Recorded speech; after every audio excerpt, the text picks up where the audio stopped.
Captain Jake Morrison stood on the bridge of his ship, the UES Valiant. He watched the stars through the big window in front of him. His crew had been flying through space for 3 weeks now. They were on patrol duty, checking the outer edges of human space. It was boring work, but someone had to do it. Jake was a tall man with short brown hair and tired eyes. He had been in the Earth Navy for 15 years. He had seen many things in space, but today would be different. Today would change everything. Lieutenant Amy Rogers sat at her station watching the communication screens. She was young, only 25, with red hair tied back in a ponytail. Her fingers moved quickly over the controls. Suddenly, she stopped. Her eyes went wide. "Captain, I'm picking up something," she said. Her voice was excited and worried at the same time. Jake walked over to her station. "What is it?" "It is a distress signal, sir. But it is strange. The language is not human. It is not from any species we know." The bridge became quiet. Everyone stopped what they were doing. Humanity had joined the galactic community only 15 years ago. They had met many alien species since then. Some were friendly. Some were not. But this signal was from someone new. "Can you translate it?" Jake asked. Amy worked hard, typing commands into her computer. The ship's systems tried to understand the alien language. After a few minutes, words appeared on the screen. They were broken and hard to read. "Help. Under attack. Salvation species. Coordinates follow, please." Commander Lisa Chen walked over to look at the screen. She was Jake's second in command, a smart woman with black hair and sharp eyes. "Salvation species? I have never heard of them." "Me neither," Jake said. "But someone needs help. Amy, do we have the coordinates?" "Yes, sir. They are about 6 light years from here. The signal is weak. I think it was sent 2 days ago." Jake turned to face his crew. The Valiant was a destroyer-class ship. It had heavy weapons and 200 crew members. They were all good people, trained for combat.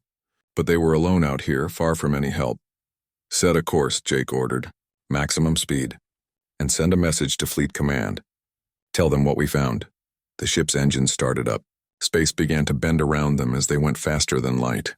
Jake sat in his command chair. He had a bad feeling about this. Something told him they were heading into danger. The journey took 14 hours. When they came out of faster-than-light travel, they saw something terrible. A small planet floated in space ahead of them. Its surface was damaged with smoke and fire everywhere. Broken pieces of satellites and space stations floated in orbit. And around the planet were 6 huge warships. They were dark and covered with weapons. "Battle stations," Jake said calmly, even though his heart was beating fast. "Amy, try to identify those ships. Working on it, sir. Their design is not in our database." On the main screen, one of the alien ships started to turn toward them. It was massive, 3 times bigger than the Valiant. Its hull was so dark it seemed to eat the light around it. "They are charging weapons," said Tactical Officer Greg Palmer. He was a big man with a beard, good at his job. "They have locked their guns on us." Lisa stood next to Jake. "Orders, Captain?" Jake thought fast. They were outnumbered. Those ships were bigger and probably stronger. But down on that planet were people who had asked for help. Jake had not joined the Navy to run away from fights. Shields to maximum. Charge all weapons. He pressed a button on his chair. "This is Captain Jake Morrison of the United Earthship Valiant to unknown vessels. You must stop attacking this planet. Leave now, respond." For a long moment, nothing happened. Then a voice came through the speakers. It was rough and angry. The computer translated it into English. "Human vessel. You do not belong here. Leave now or we will destroy you." "That is not going to happen," Jake said quietly. Then louder. "We are responding to a distress call. We will not leave these people. Then you will die with them." The alien ship opened fire. The first attack hit the Valiant hard. Bright bolts of energy slammed into their shields. The whole ship shook. Lights flickered. Power went to the shields to keep them up. "Shields at 72%, Greg reported. His hands moved fast over his controls. "They hit us with everything in that first shot." "Fire back," Jake commanded. "All forward guns. Target their lead ship." The Valiant's railguns fired. These were powerful weapons that shot heavy metal slugs at incredible speed. The slugs hit the enemy ship's shields and exploded in flashes of light. "Direct hits," Greg said. "But their shields are still up. We barely scratched them."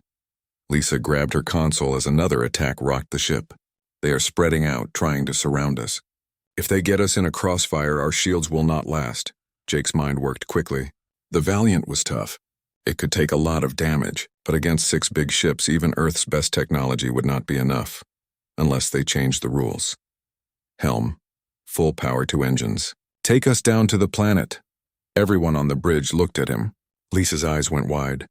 Jake, we do not know if this ship can handle entering the atmosphere at combat speed. Neither do they, Jake said with a small smile. And I bet those big ships cannot follow us down. Amy, try to contact someone on the surface. Tell them we are coming to help. The Valiant dove toward the planet. Her engine screamed as she fell through space. The alien ships followed, but as Jake had guessed, they stopped. They did not want to risk their big ships in the thick air below. We are through the worst of it, said pilot Kevin Hayes. Sweat ran down his face. Leveling off at 10,000 meters. Scanning for life signs, Amy said. I am picking up a lot of people about 200 kilometers east. There is also fighting in that area. That is where we are going, Jake decided. Kevin, get us there fast! The Valiant flew across the alien sky. Below them, they could see the planet's surface. It was beautiful, with big oceans and continents covered in purple and green plants. But the beauty was ruined by war. Whole cities were destroyed. Smoke rose from countless fires. As they got closer to the coordinates, they saw a city surrounded by tall walls. Outside the walls, thousands of enemy soldiers and vehicles were attacking. The defenders were losing. Amy, open a channel to the city, Jake ordered. After a moment, a voice came through. It sounded like musical chimes. The computer translated, Unknown vessel, who are you? Are you more of the grievers coming to finish us? No, Jake responded. We are the United Earth ship Valiant. We got your distress call. We are here to help. There was silence. Then Earth? We do not know this world. But if you truly come as friends, we are grateful. We cannot hold much longer. Jake looked at Lisa, then at his crew. They were 200 humans and 1 ship. Against an army that had already conquered most of a planet, the odds were bad. But humans had never cared about odds. Grievers, huh? Jake said. Let's show them what humans can do. Greg, I want targets on every enemy position within 5 kilometers of that city. Prepare for bombardment. Yes, sir. The Valiant flew over the battlefield like death from above. Her railguns fired again and again, each shot perfectly aimed. Enemy vehicles exploded. Fortified positions were destroyed. The Griever ground forces that had been winning suddenly found themselves being torn apart. Direct hits everywhere, Greg reported with satisfaction. Enemy forces are retreating from the eastern sector. But Jake knew this was just the start. The Griever ships in orbit would not let this go. Amy's console started beeping with warnings. Her face went pale as she read the information. Captain, multiple contacts breaking through the atmosphere. The Grievers are sending down attack craft. Lots of them. Jake settled into his command chair. He took a deep breath. Then we will give them a proper welcome. All crew to combat stations. Time to show these Grievers what humans can do. The Griever attack craft came down through the sky like a swarm of insects. They were small and fast, with dark hulls that shined in strange colors. There were at least 50 of them. Each one had heavy weapons. They were all coming for the Valiant. Incoming missiles, Greg shouted. They are locking weapons on us. They are firing. Evasive maneuvers, Jake commanded. Turn on point defense systems. Do not let anything hit us. Kevin made the Valiant turn and roll in ways that seemed impossible for such a big ship. The destroyer twisted through the sky. Its automated defense guns tracked the incoming missiles and shot them down with streams of bullets. Firing back at them, Greg announced. The Valiant's smaller guns opened fire on the attack craft. The sky lit up with explosions as Griever fighters were blown apart. But there were so many of them. For every craft the Valiant destroyed, 2 more appeared. Shields down to 40%, Lisa reported. We cannot keep this up forever. Jake watched the battle display. His mind worked fast. The Grievers were using pack tactics, trying to beat his ship with numbers. It was working, but it was also predictable. Amy, get me fleet command. Emergency priority. Channel open, sir. This is Captain Morrison. We have engaged a hostile alien force attacking an unknown species. Sending all tactical data now. We need help immediately. A voice came back through static. Valiant, this is Admiral George Patterson. We got your data. The 5th Fleet is on the way, but we are 10 hours out at best. Can you hold that long?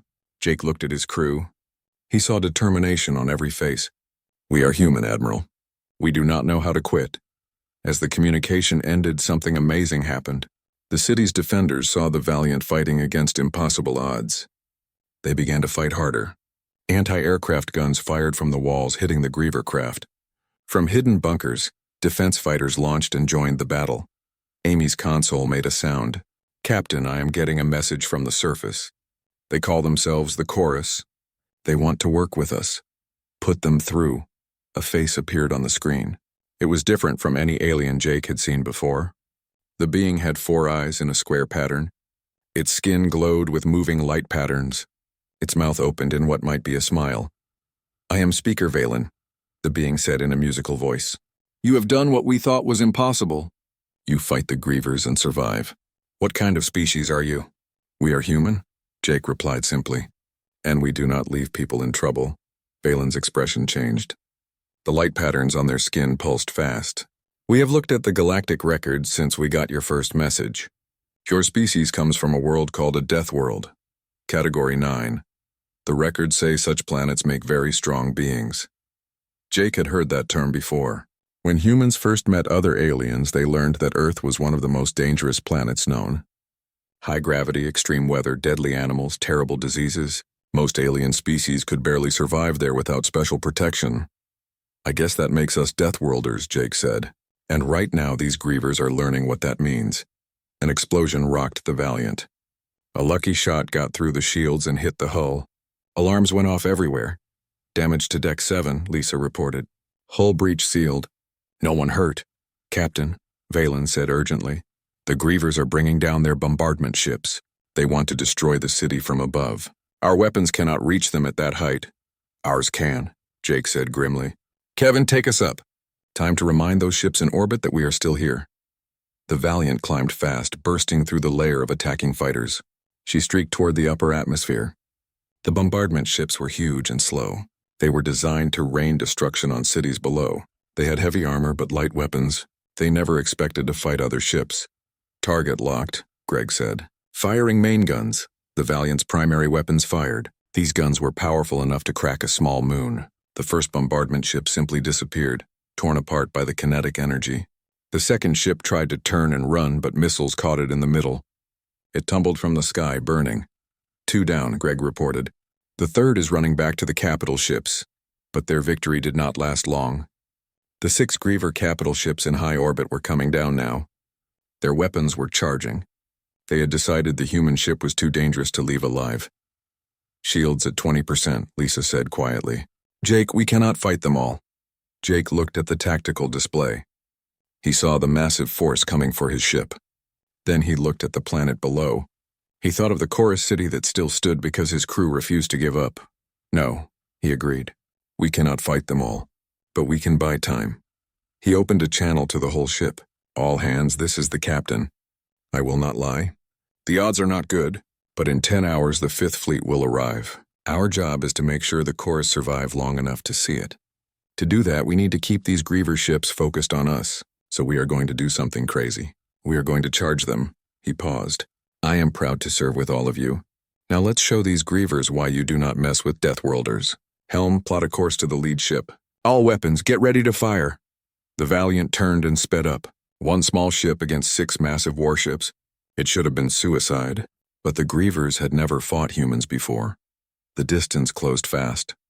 The Valiant's engines were pushed beyond their limits. The ship shook and groaned, but she held together. 30 seconds to firing range, Greg announced.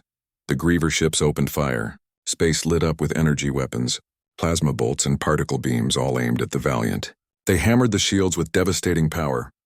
"Shields down to 8%, Lisa called out. "Hull integrity at 93% and falling."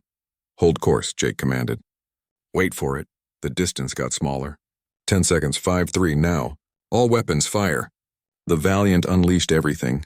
Railguns, missiles, and laser batteries all fired at once. They were so close that the lead Griever ship's shields could not handle it all.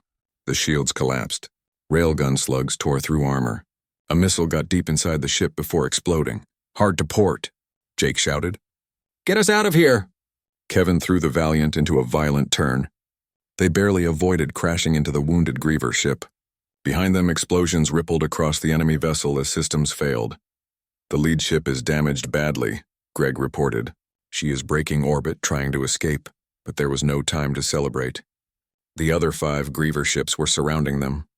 This time there would be no escape. Shields are gone, Lisa said. We are taking direct hits to the hull. Deck 4 reports people hurt. Fire and engineering. Jake held onto his chair as the ship shook. They had bought time, but not enough. The 5th Fleet was still hours away, and the Valiant was dying. Then Amy's console lit up with new signals. Her eyes went wide. Captain. Multiple ships dropping out of faster-than-light travel. 12, no, 15, 20 vessels. They are human. On the main screen, salvation arrived. The 5th Fleet appeared in space around them. At the center was the UES Lincoln, a battleship that made even the Griever capital ships look small. Around her were cruisers, destroyers, and carriers. All of them had the emblem of the United Earth Navy. Admiral George Patterson's voice filled the bridge. Valiant, this is the Lincoln. Sorry we are late. All ships weapons free. Let's show these Grievers they picked the wrong species to fight. What happened next was not really a battle. It was a demonstration of power. The 5th Fleet had been preparing for this kind of fight since humans first learned they were not alone. Every lesson from alien warfare, every advantage Earth had, was now used with devastating effect. The Grievers had spent the last week crushing the Chorus civilization. Now they suddenly faced humanity's full force. Earth missiles could change direction mid-flight. Railguns fired projectiles so fast that shields were useless. Electronic warfare systems turned Griever technology against them. One by one, the Griever ships fell. Some tried to run, but human carriers launched fighters that chased them down. Others tried to fight, but they had no chance. Within an hour, the battle was over. Jake stood on the bridge of the Valiant. Damage control teams were working to fix the holes in his ship. They had lost 18 crew members. Another 34 were wounded, but they had held. They had saved the Chorus. Admiral Patterson appeared on the screen again. Good work, Captain Morrison. I read the battle logs. What you and your crew did here was amazing.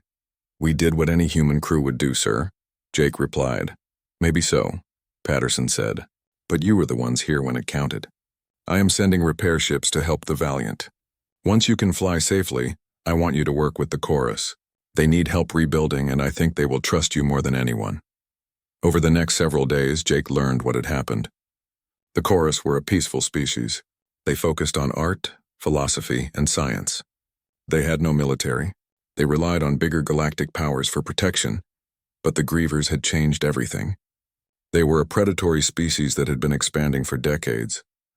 The galactic community had tried sanctions and diplomatic pressure, but no one had been willing to actually fight them until humans arrived. Jake met with Speaker Valen in what was left of the city's council chambers. The Chorus leader's light patterns pulsed with gratitude. Your species has saved mine from extinction, Valen said. We cannot repay this. You do not owe us anything, Jake replied. But if you want to thank us, tell us about the Grievers. Why did they attack you? Valen's pattern shifted to something darker. They claim they are bringing order to the galaxy. They see species like mine, peaceful and weak, as wasteful. They believe the universe belongs to the strong. Then they have never met humans, Jake said quietly. We come from a world that tried to kill us every day. We learned to be strong because we had to. And we learned something else too. Strength means nothing if you do not use it to protect those who cannot protect themselves. Valen studied him for a long moment. The galaxy has feared your species, you know. The Deathworlders from Earth. We saw the warnings in the galactic database. But now I understand. You are dangerous, yes, but only to those who threaten the innocent. Jake nodded slowly. That is fair. There is something you should know, Valen continued. The Grievers have conquered 17 other systems. Each time the galaxy did nothing. But now you have shown they can be beaten. Other species will notice. Good, Jake said, because we are not done yet. In the weeks that followed, repair crews worked on the Valiant. The ship had taken heavy damage, but Earth engineers were good at their jobs. While they worked, Jake and his crew helped the Chorus rebuild their city. Lieutenant Amy Rogers spent her days teaching Chorus technicians how to set up better communication systems. She showed them human encryption methods that would make it harder for enemies to intercept their messages. Commander Lisa Chen worked with Chorus leaders on defense strategies. The Chorus had never thought about war before. Now they needed to learn how to protect themselves. Lisa was patient, explaining everything in simple terms. Greg Palmer helped set up defensive batteries around the city. He showed chorus workers how to maintain the weapons and how to use them effectively. The chorus learned quickly. They might be peaceful, but they were not stupid. Kevin Hayes trained chorus pilots in basic combat maneuvers. The chorus had ships, but they had only used them for exploration and trade. Kevin taught them how to fly aggressively when needed. Jake spent his time talking with various chorus leaders. He learned about their culture, their history, their hopes for the future. The more he learned, the more he respected them. They had built a beautiful civilization based on cooperation and creativity. They did not deserve what the Grievers had done to them. One evening, Jake stood on the repaired city walls watching the sunset. The sky turned purple and orange, quite different from Earth's sunsets. Valen joined him, their light patterns calm and steady. "Your people have done so much for us," Valen said. "We have learned much from you, not just about fighting, but about courage, about standing up for what is right." "You already had that courage," Jake said. "You just had not been forced to use it yet. You held out for days against overwhelming odds before we arrived." "That takes strength, perhaps," Valen said, "but we would have fallen without you." "Tell me, what will happen now? Will your people stay?" "The Fifth Fleet will remain in orbit for another month," Jake explained. "After that, we will leave a small defensive force here, and we are setting up early warning systems throughout this sector. If the Grievers come back, we will know immediately." "And will you come back?" Valen asked. "Will you help us again?" Jake looked at the chorus leader. "Yes, if you call, we will come." "That is a promise." Valen's light patterns brightened. "Then we will rebuild. We will become stronger. And perhaps one day we can help others as you helped us." "That would be good," Jake said with a smile. The next morning, Jake got a message from Admiral Patterson. "Captain Morrison, I need you to come to the Lincoln. There is something you need to see." Jake took a shuttle up to the massive battleship. He was escorted to a secure briefing room. Inside, he found Admiral Patterson and several other high-ranking officers. They all looked serious. "Captain," Patterson began, "we have been analyzing the data from the battle. We have also been talking with the chorus and examining Griever technology. What we have learned is troubling." A holographic display activated showing a map of the galaxy. Red dots marked different systems. There were many of them. "These are all systems the Grievers have attacked or conquered in the last 5 years," Patterson explained. 17 in total, as Valen told you. But intelligence suggests they are planning to expand even more aggressively. Jake studied the map. "Why are they doing this? What do they want?" "Resources, mostly," said another officer, a woman named Captain Ellen Wade. "But also ideology. The Grievers believe only the strong should survive. They see peaceful species as a waste of space and resources." "That is insane," Jake said. "Agreed," Patterson nodded. "But it is what they believe. And here is the problem. Most galactic species are more like the chorus than like us. They have evolved on gentle worlds with few natural predators. They have no tradition of warfare. When the Grievers attack, they cannot defend themselves effectively." Jake began to understand. "And the bigger powers will not help them." "Exactly. The major galactic civilizations are more concerned with their own interests. They will not risk war with the Grievers over smaller species." "So what do we do?" Jake asked, though he thought he already knew the answer. Admiral Patterson leaned forward. "Earth Command has made a decision. We are forming a new initiative. We are calling it the Deathworld Alliance. Any species that wants to live in peace will be welcome to join. And any species that threatens peaceful civilizations will face us." Jake felt something stir in his chest. Pride, maybe? Or purpose? "When do we start?" "You already have," Patterson said with a slight smile. "You and the Valiant will be the first official members. We want you to visit other systems that have been threatened by the Grievers. Offer them protection. Help them build defenses. Show them they are not alone." "What about the Grievers?" Jake asked. "Will we be going on the offensive?" Patterson shook his head. "Not yet. For now, our mission is defensive. We protect those who cannot protect themselves. We help them become stronger. If the Grievers attack our allies, then we respond with force. But we are not going to invade Griever space. That would make us no better than them." Jake understood. It was a fine line to walk, but it was the right approach. 3 months after the Battle of Chorus, Jake stood before the United Earth Assembly. The chamber was huge, filled with representatives from across human space and beyond. Dozens of alien species had sent observers, all eager to hear what humans had to say. For too long, Jake began, his voice carrying through the room. The galaxy has allowed predators like the Grievers to prey on the weak. Not because anyone approved, but because no one wanted to pay the cost of stopping them. He paused, looking at all the faces before him, human and alien alike. Well, humanity is willing to pay that cost. We did not fight our way up from Earth just to watch others suffer. Behind him, screens showed images. The Chorus City rebuilt with human help, Griever prisoners being held, new defense stations being built around vulnerable worlds. I am here to announce the formation of the Deathworld Alliance, Jake continued. Any species that wishes to live in peace will be welcome. Any species that threatens the innocent will face our combined strength. The chamber erupted with discussion. Some species applauded. Others looked worried about human militarism. But no one could deny that things had changed. Admiral Patterson addressed the concerns directly. Let me be clear. We are not trying to become the galaxy's police force. We do not want empire or conquest. But we will not stand by while civilizations are destroyed. That is not a threat. It is a promise. In the weeks after the announcement, 12 species formally joined the Deathworld Alliance. The Chorus were first, of course. They were joined by others who had suffered under Griever attacks or feared they might be next. More importantly, the Grievers themselves noticed. Their expansion, which had seemed unstoppable, slowed down. Several Griever-occupied worlds saw resistance movements spring up, encouraged by humanity's example. The Valiant, now fully repaired and upgraded, prepared for her next mission.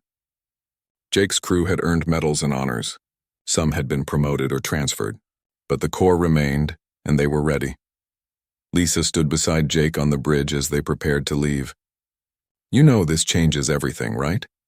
We are not just explorers anymore. We are guardians. I know, Jake said, but is that not what we have always been? Back on Earth, humans protected each other from predators. Now our home is just bigger. Amy called from her station. Captain, I am receiving multiple messages from across the sector. Species requesting help, reporting Griever activity, asking for Earth's assistance. Jake smiled grimly. Looks like we will be busy. Plot a course to the nearest request. Maximum speed. The Valiant's first stop under the new alliance was a system called Harmony. It was home to a species called the Gentle Ones. They looked like large, furry creatures with 6 legs and kind eyes. They lived on a low-gravity world with mild weather and no predators. Their civilization was ancient, focused on music and meditation. When the Valiant arrived, Jake met with their leader, an elderly being named Soft Voice. We received your message, Jake said. You said the Grievers have been making threats? Soft Voice nodded slowly. Yes, they have demanded we surrender our system to them. They say if we do not comply, they will attack. We have no weapons, Captain Morrison. We have never needed them before. Jake looked around at the peaceful world. He saw cities that were more like gardens, buildings designed to blend with nature. It was beautiful, and completely defenseless. You will have weapons now, Jake said. And more importantly, you will have allies. The Deathworld Alliance will protect you, but we also need to teach you how to protect yourselves. Over the next month, human engineers worked with the Gentle Ones to build defensive systems. It was challenging. The Gentle Ones were not stupid, but they had no concept of warfare. Everything had to be explained from basic principles. Why would we want to hurt others? One of them asked Greg as he showed them how railguns worked. You would not, Greg explained patiently. These weapons are to stop others from hurting you. The goal is not to kill. The goal is to make attacking you too costly. If the Grievers know you can fight back, they might leave you alone. The Gentle Ones learned slowly, but they learned. And when Griever scouts appeared at the edge of their system, they were ready. The scouts detected the new defensive satellites and the human warship in orbit. They scanned everything, then left without engaging. They will report back to their commanders, Lisa predicted. The Grievers will think twice before attacking here now. Soft Voice thanked Jake with tears in his big eyes. You have given us something precious. Not just weapons, but hope. We will always remember what humans did for us. The Valiant moved on to the next system, then the next. Each time they found species in need. Each time, they helped set up defenses and trained locals. Word spread quickly through the galaxy. Earth's reputation changed. At first, other species had been cautious of humans. The Deathworlders were strong and aggressive, potentially dangerous. But now they saw that human strength was used to protect, not to conquer. Not everyone was happy about the new order. At a Galactic Council meeting, representatives from some of the major powers expressed concerns. "Humans are upsetting the balance," said a tall, thin alien named High Counselor Strict Order. His species, the hierarchy, were one of the oldest civilizations in the galaxy. "You interfere in conflicts that do not concern you." Admiral Patterson, representing Earth at the meeting, remained calm. "We interfere when innocent beings are threatened. If that upsets the balance, then the balance was wrong to begin with. You are young and naive," Strict Order said dismissively. "You do not understand galactic politics. The Grievers serve a purpose. They eliminate weak civilizations, making room for stronger ones." "That is genocide," Patterson said flatly. "And if you think humanity will stand by and watch genocide happen, you do not understand us at all." The meeting grew tense. But Patterson noticed something interesting. While the major powers like the hierarchy were critical, many smaller species were watching with hope in their eyes. Earth was giving voice to those who had been ignored for too long. Back on the Valiant, Jake received an encrypted message. It was from an unknown source, but it had passed through multiple Alliance security checks. He opened it in his private quarters. The message was from a Griever. But not just any Griever. It claimed to be from a resistance movement within Griever society. "Captain Morrison," the translated text read, "Not all Grievers support our government's aggression. Many of us believe in peaceful coexistence. But we are a small minority, and speaking out means death. Your alliance gives us hope. If humans can stand against our military, perhaps change is possible. We will send you intelligence when we can. Use it to save lives." Jake stared at the message for a long time. It reminded him that even among enemies there were individuals who wanted peace. It made the situation more complex but also more hopeful. He shared the message with Lisa and Admiral Patterson. They all agreed it could be a trap, but it might also be genuine. They decided to be cautious but to keep the communication line open. 6 months after that first distress call, the Deathworld Alliance had grown to include 23 species. Defense networks had been established around vulnerable worlds. Human military advisors were training local forces, and the Griever expansion had stopped completely. But Jake knew this peace would not last. The Grievers would not give up their ambitions easily. They were gathering strength, planning something big. The intelligence from the Griever resistance confirmed it. "They are building a fleet," the mysterious contact reported. "Bigger than anything they have fielded before. They plan to attack multiple Alliance worlds simultaneously. They want to prove that humans cannot protect everyone." Jake took this information to Admiral Patterson. The Admiral looked at the intelligence reports with a grave expression. "When?" "Our contact estimates 3 months," Jake said. "Maybe 4. They are pulling ships from all over their empire for this." Patterson stood and walked to the window of his office on the Lincoln. Outside, stars twinkled peacefully. "We need to be ready. I will speak with Earth Command. We need to increase our fleet presence in this sector." "Sir," Jake said carefully, "maybe it is time we took the fight to them. If we know they are gathering their fleet, we could strike first." Patterson shook his head. "That is what they want us to do, Jake. They want to paint us as the aggressors. The moment we attack first, we lose the moral high ground. Every species in the galaxy that fears human strength will turn against us." Jake understood, but it frustrated him. "So we wait for them to attack our allies? How many will die while we maintain appearances?" "Fewer than would die if the whole galaxy united against us," Patterson said quietly. "I know it is hard, Jake, but we have to play this smart. We defend, we protect. And when they attack, we make sure they regret it so thoroughly that they never try again." The Valiant spent the next 3 months moving between Alliance worlds, reinforcing defenses and coordinating response plans. Every system was put on high alert. Human fleets positioned themselves strategically, ready to respond to attacks anywhere in the sector. The attack came on a quiet Tuesday morning, Earth Standard Time. The Grievers hit 7 systems simultaneously, throwing massive force at each one. They had learned from their defeat at Chorus. This time they came prepared to fight humans. The Valiant was stationed at a system called Peace Garden, home to a species of plant-like beings who communicated through pheromones. When the Griever fleet appeared, there were 30 ships. It was the largest Griever force ever assembled. "Battle stations," Jake ordered calmly. "Amy, get me the 5th Fleet. Tell them we need backup immediately." They are already on their way, sir, Amy reported. But they are 20 minutes out, 20 minutes. It might as well have been 20 hours. The Griever ships were already advancing, their weapons charging. The Peace Garden defenders had their own ships now, 12 small corvettes armed with human weapons. But they were no match for the Griever fleet. This is Captain Morrison to all Peace Garden forces, Jake broadcast. Form up on the Valiant. We will anchor the defense, make every shot count. The battle began with a massive Griever barrage, hundreds of weapons fired at once trying to overwhelm the defenders through sheer volume. The Valiant's shields flared as they absorbed hit after hit. Around her, Peace Garden ships returned fire, their railguns scoring hits on Griever vessels. Shields at 60%, Lisa reported. They are focusing fire on us. Good, Jake said. That means they are not shooting at our allies. Greg, concentrate fire on their lead ship. Let's give them something to think about. The Valiant's weapons spoke with fury. Railgun slugs and missiles hammered into the lead Griever cruiser.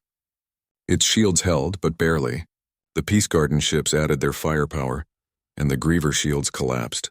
The cruiser tried to retreat, trailing atmosphere from multiple hull breaches, but the victory was short-lived. 2 more Griever ships moved to take its place, and they brought overwhelming firepower. The Valiant shook as her shields failed and weapons struck the hull directly. Hull breach on Deck 5, Lisa called out. Casualties reported, Jake gritted his teeth. They had to hold. Just a few more minutes until reinforcements arrived. Then one of the Peace Garden corvettes made a decision.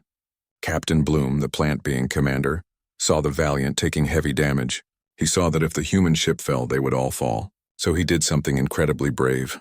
For the Alliance, Bloom transmitted. Then his corvette accelerated to maximum speed and rammed directly into the nearest Griever battleship. The explosion was massive. Both ships were destroyed instantly, but the blast damaged 2 other Griever vessels and caused the enemy formation to break apart in confusion.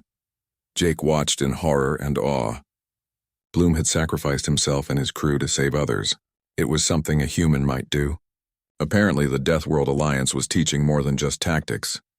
Make his sacrifice count, Jake said quietly. All weapons fire at will. Show them what we are made of. The battle raged on.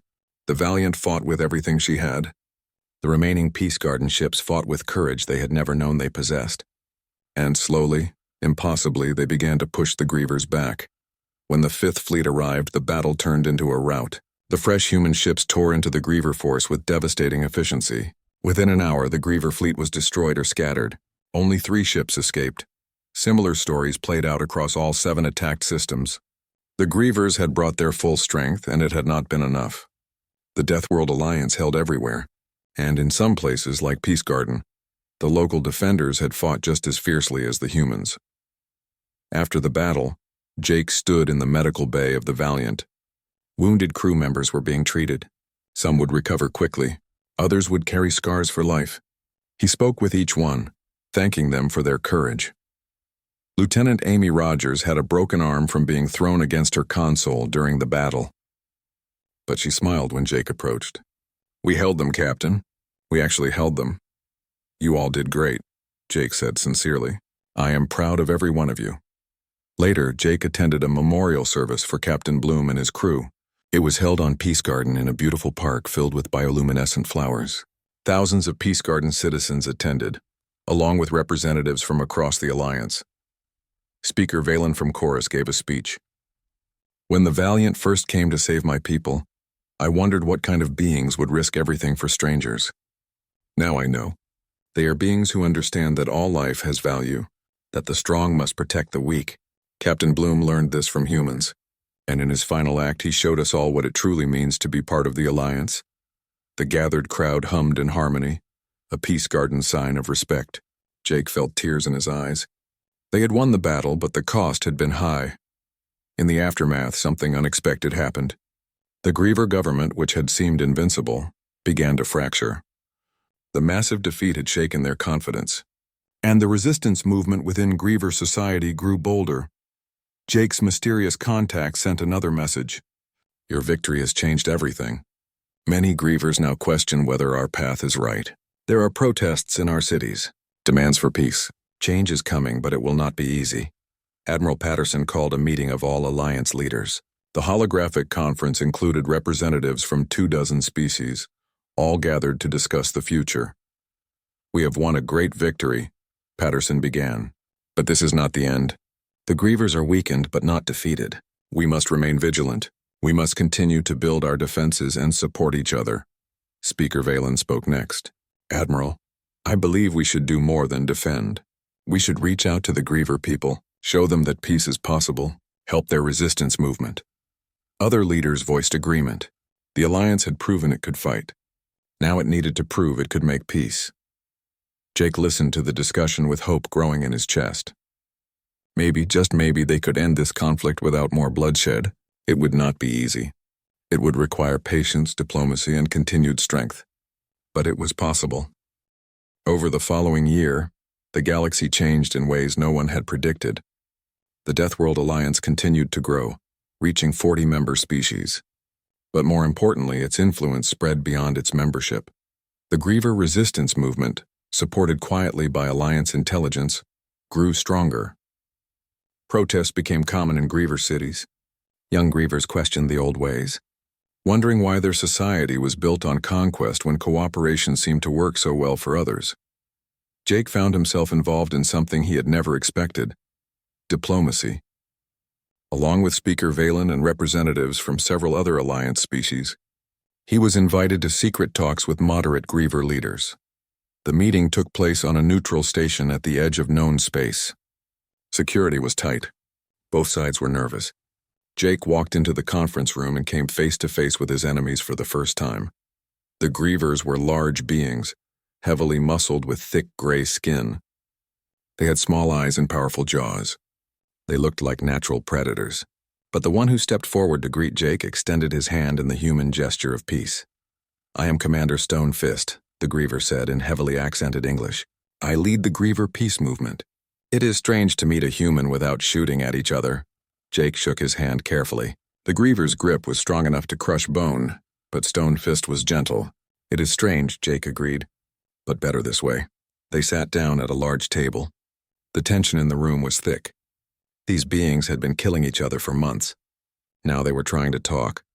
"Let me be direct," Stonefist began. "My people have been wrong. We believed strength meant domination. We thought the universe belonged to those who could take it. But you humans showed us something different. You are strong. Perhaps the strongest we have met. Yet you use that strength to protect, not to conquer." "We learned the hard way," Jake said. "Our own history is full of wars and conquest. We nearly destroyed ourselves several times, but eventually we figured out that cooperation is stronger than domination." Stonefist nodded slowly. Many young Grievers believe this now. "But our government is controlled by old warriors who cannot accept change. They would rather die fighting than admit they were wrong.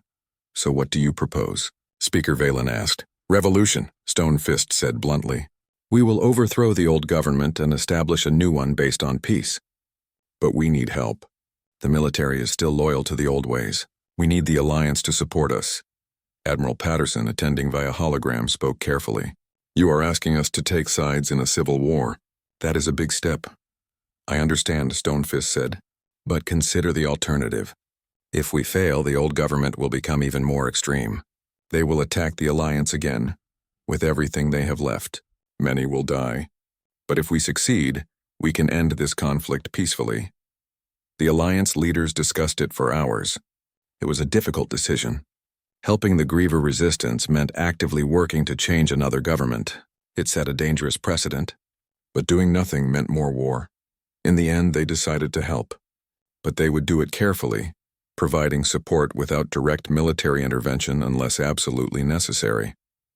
Over the next 6 months, the situation within Griever space became chaotic. The peace movement grew stronger, supported by Alliance intelligence and resources. Protests turned into riots. Military units began defecting to the resistance. The old government cracked down hard, but this only made more Grievers question their leadership. The turning point came when Admiral Sharptooth, commander of the Griever Third Fleet, publicly declared his support for the peace movement. He brought 60 warships over to the resistance side. With military support, the revolution became unstoppable. The final battle for the Griever homeworld lasted 3 days. The old government made a desperate last stand, but they were outnumbered and outmatched. When it ended, Stonefist stood in the ruins of the old Capitol building and declared the birth of a new Griever Republic. Jake was there to see it. He had brought the Valiant to Griever space, along with a small alliance fleet, just in case the old government tried something desperate, but in the end, their presence had not been needed. "It is done," Stonefist said, standing beside Jake as they watched the sun set over the damaged city. "My people are free to choose a new path." "Thanks to you." "Thanks to you," Jake corrected. "You and your people did this. We just showed you it was possible." Stonefist turned to look at Jake. "Will you help us rebuild? Will you teach us how to be better?" "Yes," Jake said without hesitation. "That is what the Alliance is for." The new Griever Republic formally applied to join the Deathworld Alliance 2 months later. It was controversial. Many Alliance members had lost loved ones to Griever attacks. The wounds were still fresh, but Speaker Valen spoke passionately in favor of accepting them. "If we reject them now," Valen argued, "we tell the galaxy that redemption is impossible, that past sins cannot be forgiven. Is that the message we want to send?" The Alliance was built on the principle that all beings deserve a chance at peace. The Grievers have chosen peace. We must give them that chance. The vote was close, but the Grievers were accepted. Commander Stonefist, now President Stonefist, attended his first Alliance Council meeting. He stood before the assembled species, many of whom had suffered because of his people. "I cannot undo the past," he said simply. "I cannot bring back those my people killed. But I promise you this. The Griever Republic will spend the rest of our existence making amends. We will be your shield, your protectors, your friends. This I swear." It was a beginning. Not an easy one, but a beginning nonetheless. 2 years after that first distress call, Jake Morrison retired from active military service. He was only 37, young by any standard, but he had seen enough combat for a lifetime. The Valiant was retired too, turned into a museum ship orbiting Earth. She had earned her rest. But Jake did not stop working for peace. He helped establish the Alliance Academy on Chorus, a place where young beings from across the galaxy could learn together. Military tactics, yes, but also diplomacy, cooperation, and understanding. Lisa Chen became the Academy's first director. Greg Palmer taught advanced tactics. Amy Rogers ran the communications department. Kevin Hayes trained pilots from a dozen different species. Jake taught a simple class called Why We Fight. In it, he told students about Earth, about humanity's violent history and eventual path to peace. He told them about the chorus, about Captain Bloom's sacrifice, about the Griever Revolution. "We fight," he told his students, "not because we love violence. We fight because we love peace. Real peace, not the peace of the graveyard where everyone is too afraid to move. Peace where the weak can thrive without fear. Where strength is used to protect, not to dominate." One day, a young Griever student raised her hand. "But Captain Morrison, what if someone is too evil to change? What if they will never choose peace?" Jake thought about it for a moment. "Then we stop them, not with cruelty but with strength. We protect those they would harm, and we give them every chance to change. Some will not. But we try." The student nodded, satisfied with the answer. Years passed. The galaxy continued to change. The Alliance grew to include over 100 species. The lessons learned from the Griever War, as it came to be called, spread far and wide. More species began to understand that strength without compassion was tyranny, but compassion without strength was vulnerability. Earth's reputation evolved. They were no longer feared as dangerous Deathworlders. Instead, they were respected as guardians and teachers. Other Deathworld species joined the Alliance, bringing their own unique strengths. The Grievers proved to be valuable allies. Their natural strength and warrior culture, now directed toward protection rather than conquest, made them formidable defenders. They took special pride in defending species they had once threatened, as if trying to balance the scales. Speaker Valen, now elderly by Chorus standards, visited Jake at the Academy one day. They sat in the gardens watching students from a dozen species working together on a training exercise. "Do you remember that first day?" Valen asked, their light patterns dim with age. "When you came crashing through our atmosphere, one ship against an army?" "How could I forget?" Jake said with a smile. "I thought we were doomed," Valen continued. "But you humans had a saying, I learned. Something about cavalry?" "The cavalry arrives," Jake said. "It is an old Earth expression, about help coming when you need it most." "Yes," Valen said softly. "You were our cavalry. And now, because of what you started, There is cavalry for everyone who needs it. No one has to face darkness alone. Jake watched a young human student helping a griever student with a tactical problem. Not far away, a chorus student was teaching a group of others about their unique form of communication. That was always the dream, Jake said. Not human dominance, but cooperation. Everyone contributing what they can. Everyone protecting each other. Valen's light patterns pulsed with satisfaction. You achieved your dream, Captain. You changed the galaxy. We achieved it, Jake corrected. All of us together. As the sun set over the academy, painting the sky in beautiful colors, Jake felt at peace. The journey had been hard. Many had died. Many had suffered. But in the end, something good had been built. The galaxy would face new challenges. There would be